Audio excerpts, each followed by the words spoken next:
বাহরাইনের বর্তমান রাজা হলেন হামাদ বিন ইসা আল খলিফা। তিনি জন্মগ্রহণ করেন 1950 সালের 28 জানুয়ারি আল খলিফা রাজবংশে। তিনি যুক্তরাজ্যের সান্ডহার্স্ট সামরিক একাডেমি থেকে প্রশিক্ষণ গ্রহণ করেন।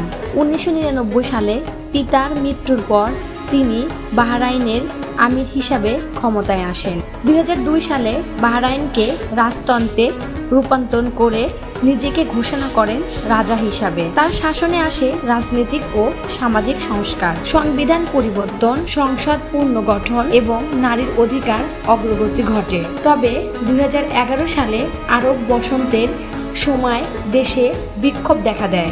তবুও তিনি বাহরাইনের সর্বোচ্চ নেতা হিসাবে দায়িত্ব পালন করেছেন।